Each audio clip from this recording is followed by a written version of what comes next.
يسعد مساكن وأهلا وسهلا فيكم متابعينا ومستمعي إذاعة بوير اف ام على الموجة 103.5 من قام شلوم من مدينة الحب. أهلا وسهلا فيكم مرة تانية ببرنامج صحتك بالدنيا اللي هو برنامجكم، وحابين نخدمكم بهذا البرنامج. طبعا ضيف الحلقة هو الدكتور أحمد عبدو، أخصائي بالأمراض العصبية.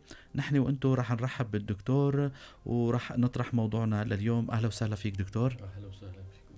مساء الخير لك ولكل المشاهدين والمستمعين. مستمعينا رح نجاوب على أسئلتكم طبعا بالوقت الأخير من الحلقة. للي عنده أي سؤال 429 101 هو رقمنا الأرضي، أيضا 093 82 80 81 4 هو رقم الواتساب. أيضا عبر البث المباشر بوير عربي فيكم تبعتوا عبر كومنت أسئلتكم، وإن شاء الله إذا ضل معنا وقت رح نجاوب على الأسئلة. طبعا موضوعنا هو مهم كتير، هو التهاب السحايا. موضوع ما فينا نقول انه هو شائع كتير، ولكن بقدر اهميته سواء من ناحية الاطفال او الكبار السن هو مرض موجود. شو هو شو اسباب هالمرض هذا، كيف الأطباء بيتداركوا هذا أو الإجراءات والتدابير اللي عم يتخذوها. كتير من الأسئلة راح نسألها للدكتور أحمد عبدو، لكن بداية لحتى نتعرف شو هو التهاب السحايا راح يعرفنا الدكتور التهاب السحايا شو هو دكتور. التهاب السحايا هو التهاب الأغطية التي تغطي الدماغ، نسميهم السحايا. هن 3 طبقات. الأم الحنون اللي تغلف الدماغ مباشرة، الغشاء العنكبوتي، والأم الجافية اللي ملتصق مع الجمجمة. التهاب السحايا بيصير لما ينصاب أحد الطبقات، وأكثر شيء ينصاب فيه الأم العنكبوتي، هي بين الأم الحنون والأم الجافية. تمام. فبينتقل الفيروسات أو البكتيريا بيصل لهالمنطقة، بيصير التهاب سحايا مثل أي التهاب تاني. هلا لو حدا من المستمعين سأل إنه كيف يعني بيوصل هالالتهاب أو البكتيريا أو الجرثوم أو الفيروس اللي فينا نسميه ربما، كيف بيصل لهالمنطقة هاي المنطقة المحمية دكتور ضمن هالجمجمة هاي؟ يا ترى طرق العدوى كيف عم تجي؟ هاي المنطقة مو لحمية بالضبط، هي طبقة وعائية أكثر شيء. تماما. هو مرتبطة مع جهاز دوران الجسم، من القلب عم يجي طبعا. نعم. أي إنتان يدخل الدوران الجسم الإنسان ممكن ينتقل للدماغ. تماما. عن طريق الدم. عن طريق إنتان الدم، إذا صار إنتان بالدم. تماما. هذا أحد الطرق، إنتان الدم. الطرق الثانية من الأجهزة القريبة على السحايا، مثلا الجيوب، سبيل التنفس. الجيوب إذا صار التهاب جيوب مزمن ممكن يصير اتصال بينه وبين سحايا الدماغ، فينتقل الجرثوم من الجيوب للدماغ. نعم. من الأذن الوسطى، إذا صار التهاب أذن وسطى قيحي ومزمن وسنوات وما تعالج مزبوط ممكن ينتقل للدماغ أيضا. بالإصابات الجروح كمان، إذا صار في جرح حادث أو شيء ممكن ينتقل جراثيم من طرف من خارج لجسم الإنسان كمان للسحايا مباشرة. في أزية دماغية. نعم. ممكن ينتقل. هدول الطرق الأساسية اللي ينتقل للدماغ. التهاب أي التهاب هون. أحيانا أي رشحة بسيطة عند المريض ممكن ينتقل عن طريق الجيوب أو الجيوب الأنفية أو البلعوم، أو ينتقل للدماغ أو أيضا خاصة إذا انتقل للدم، أحيانا بالجوار كمان. تمام. ممكن ينتقل. تمام. إذن عرفنا السحايا أو التهاب السحايا شو هو وين يعني وين مكانه. دكتور هلا بالنسبة لأسباب تشكل هذا المرض، فينا نذكر أسباب أخرى أيضا من جملة اللي ذكرتم حضرتك؟ طيب الأسباب الرئيسية طبعا المريض اللي معه سكري، المريض اللي يعيش تحت الخيام، محلات في برودة كتير، ينقص مناعته ممكن ينتقل كمان له. اللي معهم سرطانات، إن عنده نقص مناعة. تمام. الأطفال الصغار والختاير المسنين ممكن يصير معهم أكثر، هذول متعرضين للسحايا أكثر. طريقة النقل نفس الشيء، يعني بيكون المناعة يخف، بيظهر انتان بالدم وبالتالي ينتقل للسحايا وبصير التهاب سحايا. هاي هي الأسباب اللي تمام اللي بتؤدي لتشكل هذا المرض. طب دكتور هلا كيف فينا مثلا كعامة الناس أو كأطباء كيف بتشخصوا شو هي الأعراض اللي عم تظهر على المريض لحتى توجهكم أنه هذا المريض في شك أنه معه التهاب صحايا؟ شوف، في شغلات المريض بيشكي منها وفي شغلات طبيب بيشوفها. تمام. المريض يعني صحايا بيجي مثل رشحة عادية، أبدا قريب عادي يتطور تدريجيا. القريب العادي بالعادة يقولوا من 24 ساعة ل5 أيام بيروح لحاله، يعني بيطيب. إذا طول أكتر من هيك بأعراض قريب، طول أكتر من هيك ونضاف لأعراض تانية مثل مثلا إقياءات، المريض صار يراجع، يشكي من راسه وجع راس. يعني أعراض الصحايا اللي يشكي منها المريض هن صداع وإقياء وحرارة. هي 3 ثلاثي لازم يكون موجود عند المريض. تمام. مريض صحايا بدون وجع راس وبدون حرارة وبدون صداع ما في. تمام. هذه 3 أشياء أساسيات بالصحايا. بس في أشياء تانية يعني أسوأ من هيك. أحيانا يجي نوبة اختلاج المريض أيضا. ممكن يصير عنده فقد وعي لما بيكون طفل أو لما بيكون كبير طبعا. ممكن عنده ضعف شقي أيمن أيسر، ممكن عينه تنصاب، ممكن أذنه بتنصاب. فهالشغلات بيكون حالة المريض أسوأ. طبعا المريض اللي يتأخر بيصل هيك درجة. المريض اللي يجي بكير هو بيكون صداع، إقياء، حرارة. هش 3 هالشغلات اللي يشكي منها المريض هذول هني. المريض يجعه راسه، حرارة، عم يراجع، دايخ، مو صاحي كويس، بينام كتير أو ما ينام مثلا. لما يجي المريض شو يشوف الطبيب؟ مثلا يشوف الطبيب انه فعلا المريض بيعاني من مشكلة. المريض اللي عليه حرارة ووجع راس وقياء، اللي بنشك بصحايا، المريض بيكون حالته تعبانة، بحس بتعب عام، وهن عام، آلام مفصلية، يمكن ما يجاوبك مزبوط. بالفحص بنشوف صلابة نقرة، نحن نسميه قساوة بالرقبة.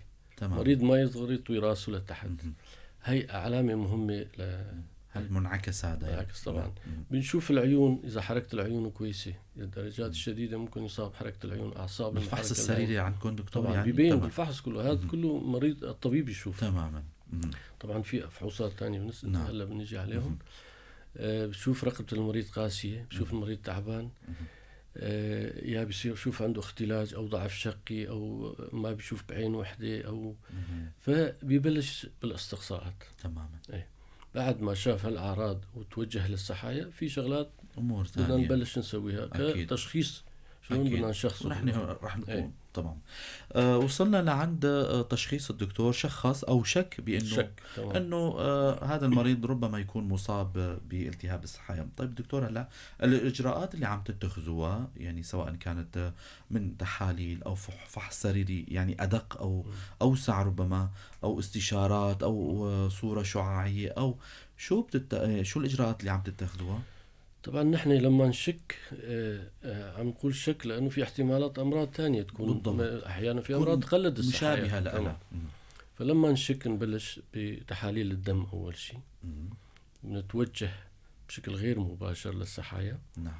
بعدها بنعمل طبقي محوري. المريض عم يجع راسه وعم يراجع، ممكن يكون عنده كتلة بالدماغ أو شغلة تانية غير الصحايا. بننفي هالشغلة بالطبق المحوري إذا طلع طبيعي مثلا، والتحاليل وجهتنا أنه في هالمريض عنده أنتان بالجسم، ما يوجهنا على الدماغ بالضبط.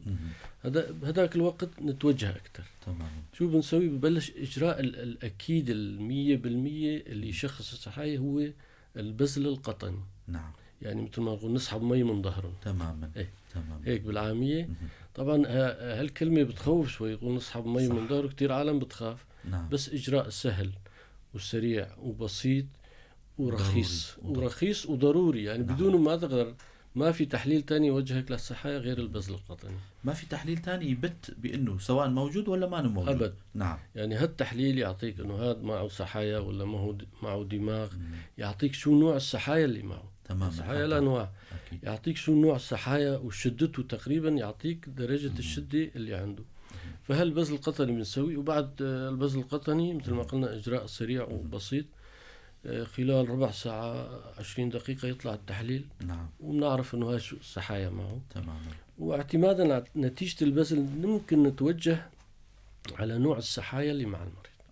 وبعدين بلش العلاج حسب النوع اللي يطلع. دكتور ذكرتوا انه مشان هلا هل حالة الخوف عند أولياء الأمور أيضا نقطتين هلا هنين سواء في كتير يعني ناس أو أصحاب أو ذوي المرضى يعني سواء كانوا يعني يكونوا أطفال بالضبط يعني بالذات يعني بيخافوا من هالإجراء هذا. شو أنتوا بتعطوه النصيحة أو يعني أريحية لحتى ما يخافوا من أنه هذا الإجراء كأي إجراء آخر كسحب دم كأي إجراء آخر؟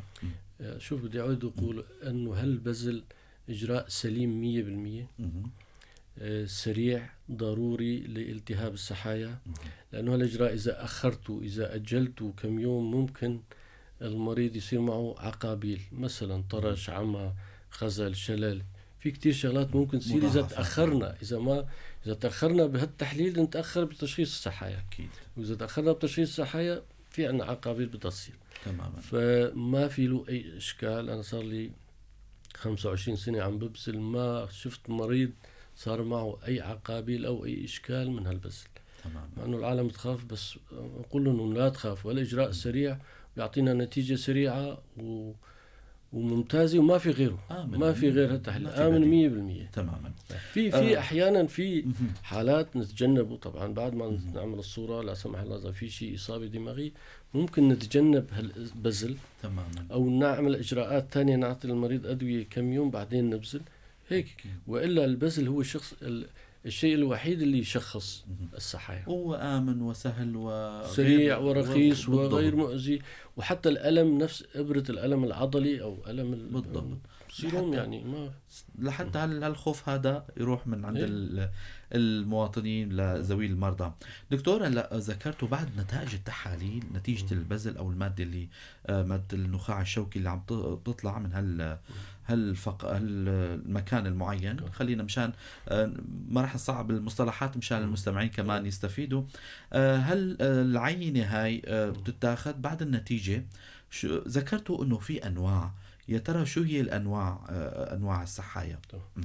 نحن عم نجري البذل في الحالات الشديدة في بعض الانواع بالمكورات السحائية لما يصير قيح كتير ونحن عم نبذل نشخص رأسا قبل ما يطلع التحليل بيبين حسب اللون. نعم. احيانا القيح لحاله بينزل تشوف القيح هذا بنعرفه مكورات رئوية او سحائية، فبنعمل التحليل. بعد نتيجة التحليل في عنا 3 أنواع من السحايا، و3 أنواع مو كل سحايا مثل الثاني، مو كل مريض مثل الثاني، طريقة علاجه في يختلف كل شيء تماما يختلف. أكثر النوع الموجود هو التهاب سحايا الفيروسي. التهاب سحايا فيروسي يجي مثل جريب عادي 24-48 ساعة يطيب لحاله حتى لو ما عالجته. نعم. بيطيب مع مسكنات وعلاج عرضي عم نحكي. نعم. بيطيب لحاله الفيروسي. بينما التهاب السحايا الجرثومي هو اللي فيه كتير له أسباب كتير بصراحة، وهو الشائع اللي نعالجه هلا بالمشافي. أكتر شيء نحن بنغطيه يعني حتى نحن بنعتبره هو الشائع، بس علميا الفيروسي هو الشائع. نعم. وعندنا حتى الفيروسي أحيانا بنغطيه تجنبا انه يكون تشخيص، بما انه ما عندنا هيك تشاخيص 100%. نعم. فنعالجه على اساس قيحي او جرثومي. طبعا اسباب الجرثومي كمان شائعة كتير، مكورات رئوية ممكن من رئة بتطلع، ممكن من اغلبه من رئة طبعا طريقة التنفس يطلع. من الرشح مكورات رئوية ممكن تكون السبب، مكورات سحائية يعني. او بالجوار. هذول أسبابهم، وعلاجهم موجود الحمد لله. يعني قبل 40 سنة نقول لما بلشنا بالاختصاص يمكن ما كان في مضادات حيوية، في بعض المرضى كانوا يموتوا بسبب قلة المضادات الحيوية. ما في غير، كان أنواع قليلة جدا. بينما لحسن الحظ هلا أدوية السحايا متوفرة بكافة أنواعها، ومريض ما يطلع بدون عقابة إذا تشخص المريض مظبوط. هذا التهاب الجرثومي هذا هو اللي ينتقل مثل قلنا من الرئة، من الجوار، من طريق الدم. هذا هو أكثر شيء، هو الأسوأ شيء تقريبا. في عنا التهاب الدماغ الدرني. نعم. السل تمام. هذا حصرا طبعا من الرئة، هو السل بالرئة بيصير. نعم. ممكن ينتقل للدماغ. نعم. علاج ذات الرئة السلي أو التهاب الرئة السلي نفس العلاج، فترته أطول طبعا، فترة علاجه بتكون أطول، وتشخيصه شوي يكون أصعب، لأنه المريض يجي بأعراض غير وصفية. مثلا بيقول المريض والله صار له شهر ونص يجع راسه، بالليل أحيانا يسخن مثلا، يجي عليه حرارة، وشهيته ناقصة وما بقى يأكل كتير، ويهملوه على أساس زعلان أو تعبان أو ما مشتهي شيء هيك، يهملوه خفيفة. فهاد أعراض خفيفة ومبهمة ومو بهالصخب اللي بيجي. فهالمريض بيتأخر طبعا. المريض بيراجع أطباء داخلية أكتر شيء، على أساس شيء داخلي شيء عام هيك صار معه. بالأخير لما ما يتشخص بالمرض، نحن طبعا من ضمن الأمراض الخادعة نحن نسميه التهاب صحيح الدرين، بيخدع الواحد تماما. لما ما نشوف سبب لمعاناة المريض بنعمل بذل قطني. بالبذل يبين معنا انه هذا درني ولا في شيء درني ولا مو درني. بس غالبا يعني هيك حالات بتجي بهدوء المرض. هذا بيخدعنا نحن احيانا نتاخر نحن كمان تشخيصه. بس مو غلط، كل مريض يجي بحاله بشكوى غير مشخصة خلال أسبوعين مع حرارة، واحد يعمل بذل قطني. تمام. معنا اتصال دكتور، مضطرين ناخذ الاتصال انه وصل له من زمان. الو، برنامج صحتك بالدنيا بوير اف ام. الو، مساء الخير. الو، مساء الخير. اهلا وسهلا. ايفار بس شوي. اهلا وسهلا. امكانكم يكون ما اجيب كرم بك. دكتور احمد شوي. هلا سر جابا. صابر ريزان ورقي. سر جابا، اهلا وسهلا. كرم. صابر. الدكتور ايه مدرا مدى الدجن سببها قلت نخشيه بيس وتفاقمها نخشيها قد تحليلها منطقه نيه. جبرت شي دكتور؟ بنتي ما مستعد دكتور. بلي كرم. ابش. جبرت شي اشتر دجن انه تفاقم انه سببها وين تحليلها منطقه نيه. جبرت تحليلها صح، تشخيصها صح دي، وتشخيصها صح درماني صح دي، ودرماني صح نتيجة صح دي، وتشخيصها غلط عفوا تحليلها غلط، تشخيصها غلط جديد، ودرماني غلط جديد، ونتيجة غلط دي.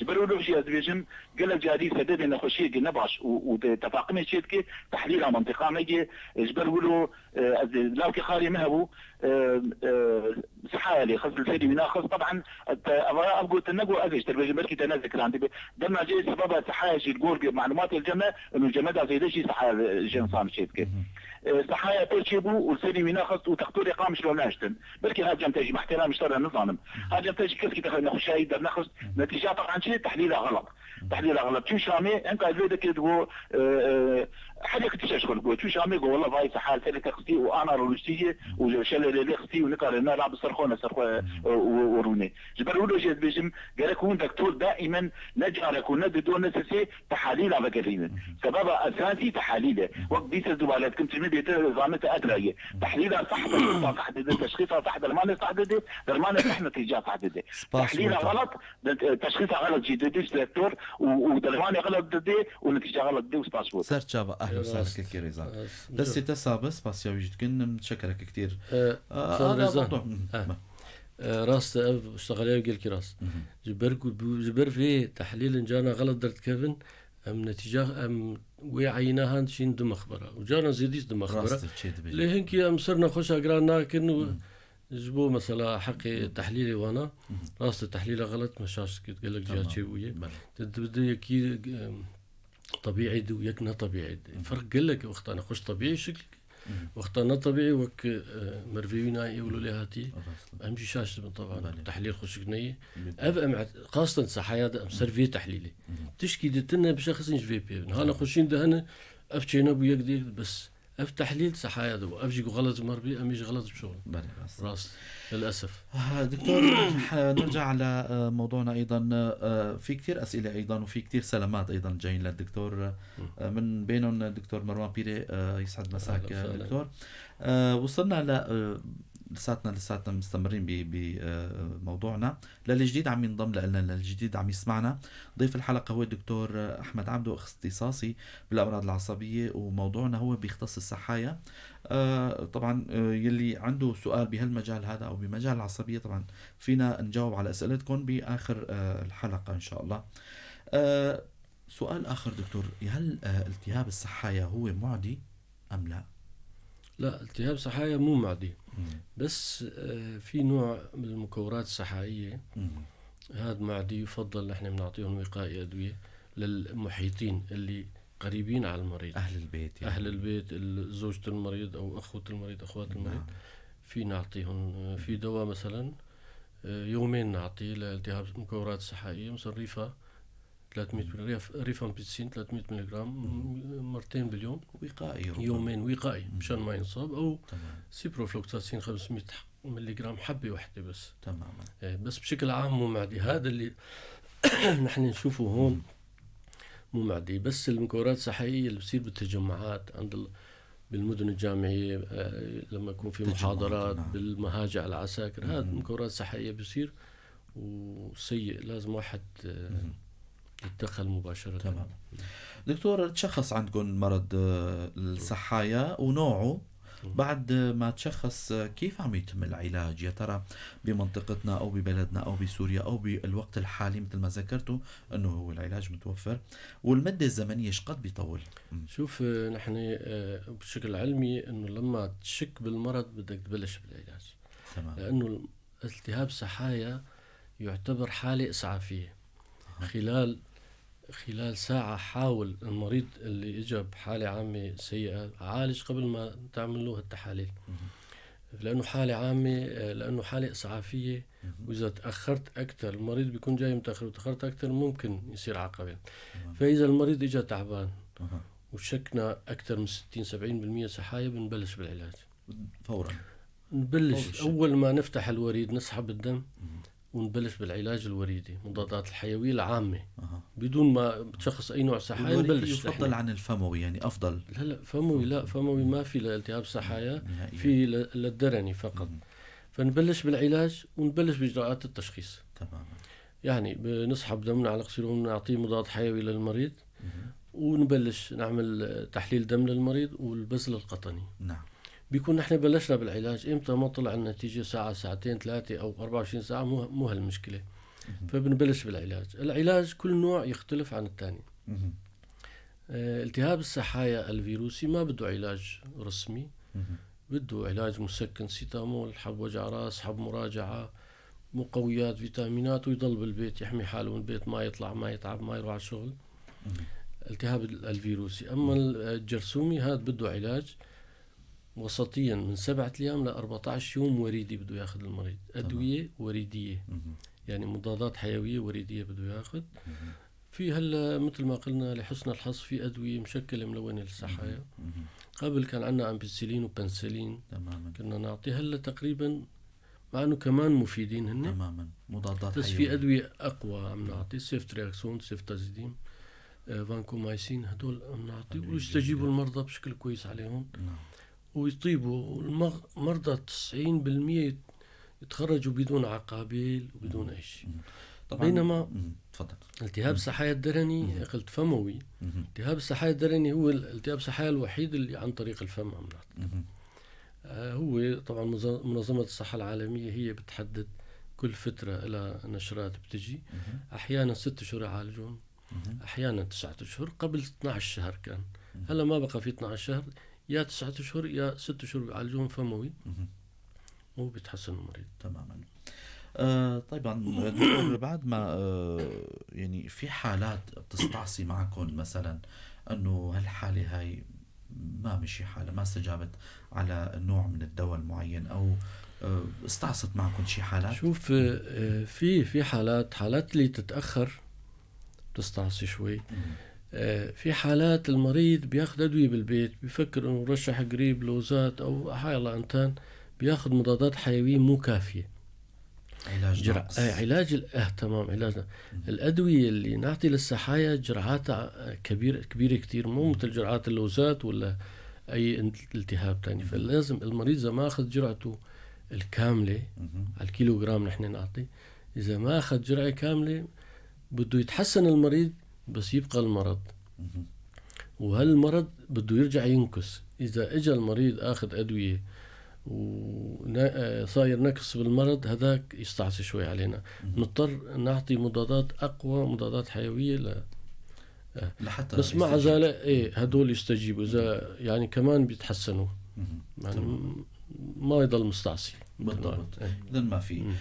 سؤال آخر يا دكتور، هلا في مخاوف ذكرنا من شوي ضمن إطار هالموضوع هذا أنه في مخاوف من الإصابة بهذا المرض، أنه بتعرف نحن خصوصا بهالظروف هاي وبتعدد الأمراض وصارت في مخاوف كتيرة أنه التهاب الصحة، أنه سواء كان طفل مصاب بيبعدوا عنه أو من هالحكي هذا. في مخاوف من الإصابة بالصحايا؟ شوف، صحايا مرض مو معدي، ما عدا النوع اللي قلنا مكونات صحائية ما في خوف واحد يبتعد كتير انه يحجزه بغرفة لحاله وما حد يحط عليه، لا غلط هالشي. طبعا واحد ما يشاركه بشغلاته، مثلا البشقير اللي يغسل وشه فيه بيبعد عنه، لما يدخل على غرفته او يلمسه او هيك يرجع يغسل ايده ويطلع، ما في مشكلة.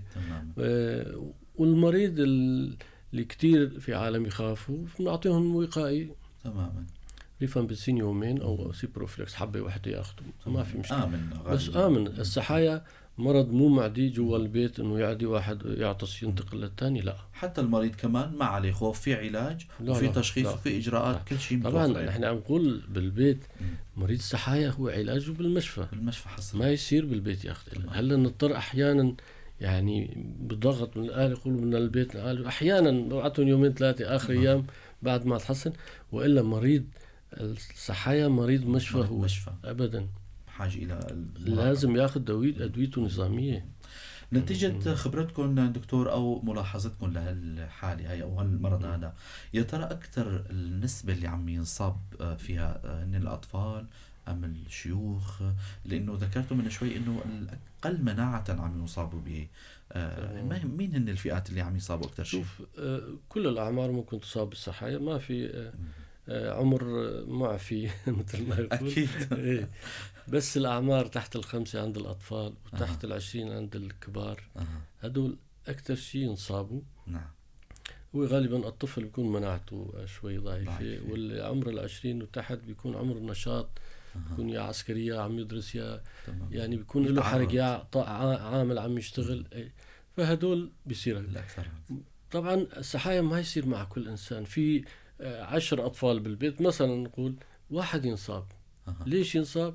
لأنه معه مناعته ضعيفة، يا أكله قليل، يا مهمل شوي من ناحية الأكل أو يعني هذا هو. الصحايا بيصير مع الشخص اللي مناعته ضعيفة. هاي أول شيء. اللي مثلا اللي يعيشوا بالشغل أو يشتغلوا يبضلوا بلا أكل، يتعرضوا للشدة، للتعب، للشمس بحد ذاته ما يسوي صحايا. هدول بينصابوا أكتر. تماما. حتى مشان نقطة الشمس دكتور، قبل ما ننتقل لأنه سابقا على أيامنا نحن كنا أطفال، أو أنه هالمفهوم هذا كان أنه لا تتعرض للشمس لحتى ما تنصاب بالصحايا أو المرض التيفو أو اللي كان غازوز سخن صار ما بالضبط. الصحايا الشمس ما بيسوي لا تيفو ولا صحايا ولا مالتي ولا شيء. بس اللي بيشتغلوا بالشمس ويتعبوا كتير ممكن مناعتهم خف، يصير معهم تيفو أو مالتي يظهر معهم تماما. بس الشمس ما له علاقة بهالمرض ولا الغازوز ولا أي شيء ثاني لحتى ننفي هالأمور هاي. طبعا قبل ما نختم حلقتنا ذكرنا لكم أنه راح تكون في الإجابة على بعض الأسئلة وشوية نصائح للمستمعين. نشوف مين كان بعد سؤال الأول للأخت نسرين، عم تسلم على الدكتور أكيد، وتقول أنه كان بدي أسأل الدكتور عن ابني من 2015 صارت معه التهاب صحايا، وبسبب تأخر الكشف كانت نتيجتها خلل في العصب السمعي، وحاليا بيسمع 40% فقط. وما بعرف السؤال، هل سيبقى كذلك أم سينقص مع مرور الزمن؟ يعني هي عم تقصد السمع. شوف، عند الأطفال شوية تشخيص أصعب من عند الكبار. ممكن الطبيب الأطفال يتأخر بالتشخيص لأنه بيجي بأعراض تانية، المريض ما يعرف يحكي شكوته بشكل مزبوط. حتى الشكوى اللي يشكي منها يعني ما بيشكي من وجع راس كتير، أحيانا يجيب ألم بطني المريض. تماما. الطفل اللي بيجي يجعه بطنه بيكون صحايا، يجعه أذنه بيكون صحايا. فالتأخير وارد عند الأطفال. وأحيانا الأهل بيكونوا جزء من المشكلة، يروح لعند طبيب الأطفال يقول يا أخي نشك بصحايا، نعمله بذل، يهربوا يطلعوا عند غير طبيب أو غير طبيب، هذا غير. فهذا للأسف كمان مشكلة. المريض اللي صار عنده إعاقة سمعية 40 ما راح يزيد معه طبعا، وإن شاء الله راح يتحسن، بس احتمال يضل هيك 40%. والحمد لله، لأنه نحن بنشوف حالات طرش كامل بالإذن، أحيانا عمى كامل بنشوف بعد تأخر بعلاج التهاب السحايا، مثل ما ذكر الأخ ريزان كمان. ممكن يكون شلل معون إذا تأخر بالتشخيص. والتشخيص السحايا هو أخ ريزان حكى يمكن يكون التهاب دماغ عنده، لكنه في فرق، لازم نفرق بين التهاب دماغ والتهاب سحايا. التهاب السحايا عقابيله أخف من التهاب الدماغ. ممكن يصير عنده ضعف بعضو بالطرف، بإيد أو بإجر أو بعين أو بإذن، بس إنه شلل ويقعد بالأرض هذا غالبا بتوقع يكون. وضروري لازم هلا نحكي التهاب الدماغ شكل والتهاب السحايا شكل حتى نفرق أيضا، نفرق بينهم. التهاب السحايا يصيب السحايا مثل ما قلنا بالأول، أغشية الدماغ، أغشية حوالي الدماغ. بينما التهاب الدماغ هو النسيج الدماغي بصير فيه التهاب. النسيج الدماغي بيترك عقابيل دائمة. حتى لو عالجت وشخصت بكير، في نوع من التهاب الدماغ العقبولي بيترك عقابيل دائمة. ممكن حالة نفسية، ممكن شلل، ممكن خزل، ممكن اضطراب النطق. هدول التهاب الدماغ تشخيصه ممكن يكون سهل، بس انذاره سيء. التهاب السحايا حتى لو تأخر التشخيص مثل ما قلنا ممكن يضل عنده عقابيل، بس مو درجة انه يقعد بالارض او يضل عاجز. فلازم نفرق. تفريق طبعا بالبزل يفيدنا، وبصورة الرنين المغناطيسي يفيدنا اكثر. هو بالشخص. ايضا فريال الشيخ عم تسأل انه هي عم تعاني على طول من وجع في الرأس والاذن، ومستمر رغم عم راحت على كتير دكاترة وعم تاخد ديكلون لحتى ترتاح. ما بعرف، اكيد ما راح يتشخص هيك على، لكن الوجع المستمر دكتور بيأشر لشو هذا؟ شوف، الوجع المستمر احيانا لا شيء، ما في شيء، صداع توتري نحن نسميه. مريض متوتر تعبان يشتغل كتير او عليه ضغط نفسي ممكن يشكي، وممكن يكون شيء كبير كمان نفس الوقت. ممكن يكون لا سمح الله ورم او كتلة او شغلة او التهاب اذن وسطى، خاصة انه عندها مشكلة بالاذن. ممكن يكون التهاب اذن وسطى مزمن، ممكن يكون وارد. بس الوجع اللي يضل فترة طويلة بدون اعراض، ما يزيد ما ينضاف شيء على اعراضه، بيكون توتري غالبا.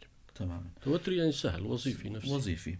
في خيرية اسماعيل عم تسأل ايضا، انا ايدي عم يوجعوني كتير وعم ينملوا، رحت على كتير دكاترة عم يقولوا نقص كلس. طبعا ما بعرف اذا هو موضوع بيخص الدكتور او لا. فحددوا للدكتور انه هن لازم تاخد ادوية نقص كلس. شوفي، خدر النمل باليدين إذا المريض طبعا حسب العمر وحسب السكري، إذا في معه سكري ولا لا. خدر والنمل في إلى أسباب. نقص الكلس بيسوي خدر والنمل، بس في شغلتين مهمين، ديسك الرقبي وانضغاط العصب الناصف بالإيد. انضغاط العصب الناصف بالعادة بالليل أكتر. بالليل المريض يفيق من خدر ونمل الإيد، وهذا بدأ تخطيط أعصاب واحد يشخص. الإصابة الرقبية إذا ديسك رقبي بدأ صورة رنين مغناطيسي بيبين معنا. بس نقص الكلس، إذا نقص كلس بالطيب خلال أسبوع أسبوعين ترجع طبيعية بدواء الكلس. تمام. إذا ما استجابت على دواء الكلس أسبوعين وما استفادت بالمرة، فشيء تاني معناتها يا انضغاط عصب يا رقبي. جا ماهين عم تسأل، السلام عليكم، أنا مساوي عملية لأعصاب إيدي وعم توجعني كتير، ما صار شهر، شو أعمل؟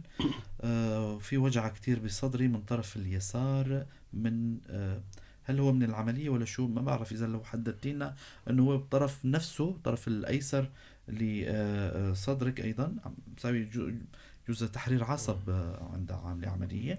هي جا ماهين. تحرير العصب طبعا واحد لما يعمل عملية تحرير عصب لازم يكون عنده تخطيط أعصاب. أحيانا زملائنا بعض يسووا عملية للعصب، تحرير عصب بدون تخطيط، بيكون المريض عنده مشكلة تانية. يعني لازم واحد ينفي انضغاط بالتخطيط إذا ثبت 100% بالأرقام إنه هي عندها انضغاط ناصف. المريض يتحسن بعد العملية مباشرة. ممكن يضل أحيانا 40 يوم شهر لسه في أعراض، بس بيروح الأعراض.